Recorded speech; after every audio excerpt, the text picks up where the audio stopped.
Hey guys, it's Zoidberg. I'm bringing you another commentary for the first time in months. Today, I am playing with Kanana Fish Ken. His main AC account is Probot, and Shadow Casey. Now, I never met these guys before this match. We ended up having like an insane game. And first things first, this is player because you can't find ranked chest capture. If you can, you are very lucky.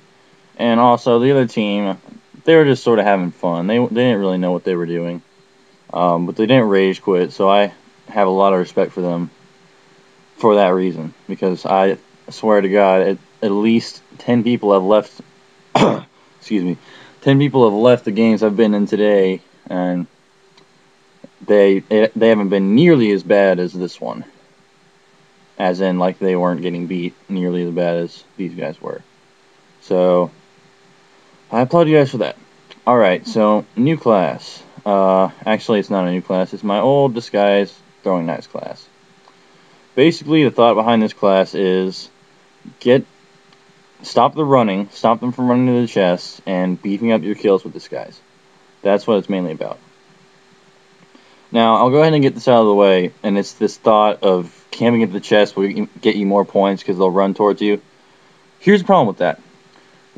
When you do that, they end up coming to the chest, maybe even for just a second, and getting some of it up, capturing a little bit of it. And while yes, you do get the kills, they most likely will eventually capture the chest and get more points. Now, if you kill them all before they even get to the chest, treat it like manhunt and just go crazy and trying to kill them for good kills, not like running kills and gun kills. They will have a lot less score because they will have a lot less of the chest. So when you're playing chest capture, I highly suggest you either go to a very crowded place where they are like running by every single second and camp there if you really have to camp, or treat it like one and just kill them all as fast as you can, because that's what's going to get you the double streaks. Now, right here, I streak right there, and then I am going to try for this guy, but my teammate has him covered. And if your whole team is trying to kill them before they get to the chest and not camping at the chest, it's going to make it very hard for them to get the chest. Just keep that in mind. So right there, my kill was stolen. Yeah, but, you know, I actually steal this guy's kill. I ended up stealing this guy's kill anyway, so we both got even. And so I knife him. I didn't really need to. I don't know why I did, and I get the hit and kill. And I will say, at the end of the day, it is how much your team scored. Yes, I do play these to score high myself. That's all I really do it for. But I do not get so frustrated when my teammates get a couple of my kills, because as long as they're pretty high scoring, you know, we're still scoring high and we're still having teamwork, so I'm cool with that. Yeah, like I was saying earlier about not camping at the chest, you gotta realize they've captured one chest. This is exactly how you're supposed to play, is just kill them before they even get to the chest, because now they have one chest and they have nothing else. They just keep getting killed. And of course, when you're facing good players, it's going to be a lot different, and they're going to be a lot better at getting the chest, but still, I mean, you don't want to camp at the chest. They'll be able to stun you, and then they'll get the chest and they'll run away. That's what will probably happen. So I got my double streak there. I usually double streak if it's a good lobby. I didn't have so much luck today. This is my second time getting over 10k. I got another 12k earlier this morning. But basically, you always want to have the 5 streak, because double streaking is not that hard once you get used to the mode. My teammates get a good kill there. I see a lot of blue arrows, and I see one right there. My teammate gets them. And then one right here I get. So, actually, I don't. Yeah, he sort of... He got that. Yeah, that really wasn't a good high-scoring kill, but you know what? I double-streaked. I'm okay if they get some kills. It's not going to bother me too bad. So right here, I should have just gone for that middle one, because that was the right one, but I second-guessed myself. Thankfully, Cananafish Ken was smart enough to not second-guess himself and get the kill. Because if you want to know why, it was pretty obvious that he was the person. If they're in the middle like that and they mess up the whole symmetry of the blend group, they are obviously your target or pursuer or whatever. That's why a lot of the times when top players say don't hide in blend groups, don't play defensively, that's why. Because it's very easy now, after we're almost a year in this game's history, to pick people out of blend groups.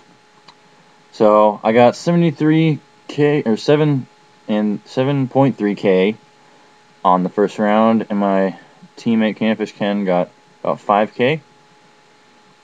And we have 20 times their score. Like I said, they're mostly playing for fun. They probably haven't played very long. And I really do strongly applaud them for staying with it. Because I guarantee you, the only way you get better at this game is to face the absolute best of the best. I definitely know that from experience. So let me talk about this new class. This is the Sonic the Hedgehog class. Sonic for short. Basically, the other night when I was doing some scrimmages with my new clan, Vittoria Agli Assassini, the one I joined, we were doing Manhunt, and I decided just to mix things up, to not go with the usual smoke mute class. I decided to do mute and sprint boost. And it worked okay. I got a lot of stuns. It's really hard to kill people when they're sprint boosting at you.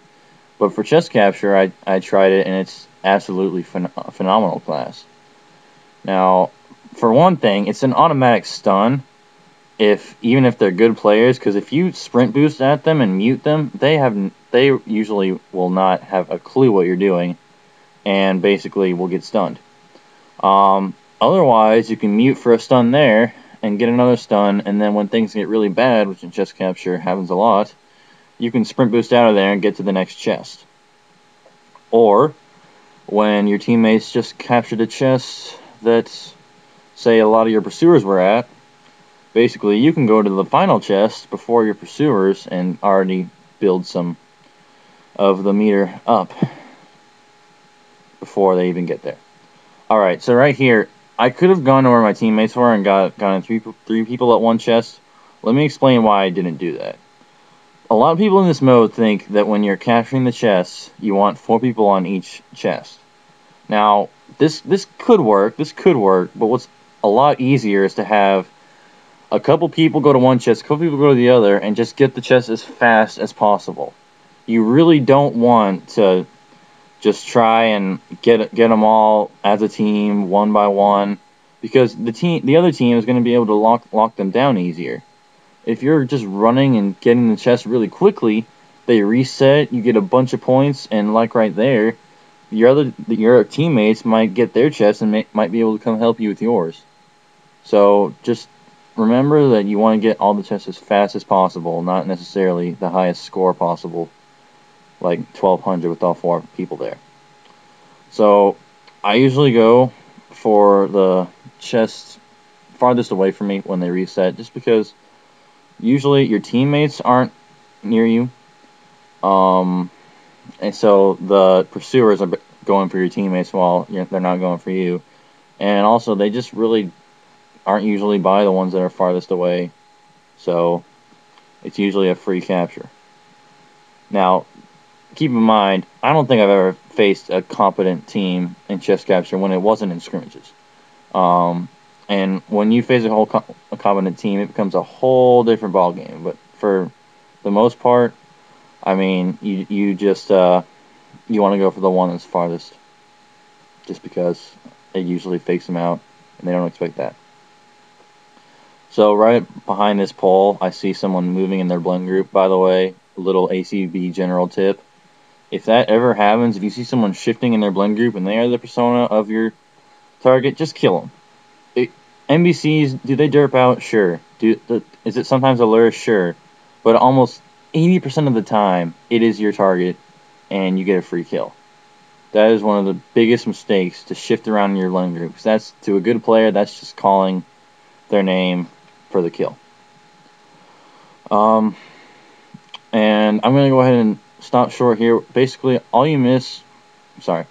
basically my recorder cuts off, alright? So, all you miss is a couple stun locks, and I captured a couple chests. I'm going to go ahead and read off our scores, so you can still know how we did. I scored 12,150 points. Canadian Fish Ken scored 9,350 points. Shadow KZ ended up with 3,350 points. And as a team, we ended up with 25,250 points. And as a team, they ended up with 3,900 points. Again, I thank them for a good game and sticking with it. So at about 10 seconds, it's going to cut off. So I'll try not to have that happen again. I hope you guys enjoyed this. I know I haven't done it in a while. Thanks for watching.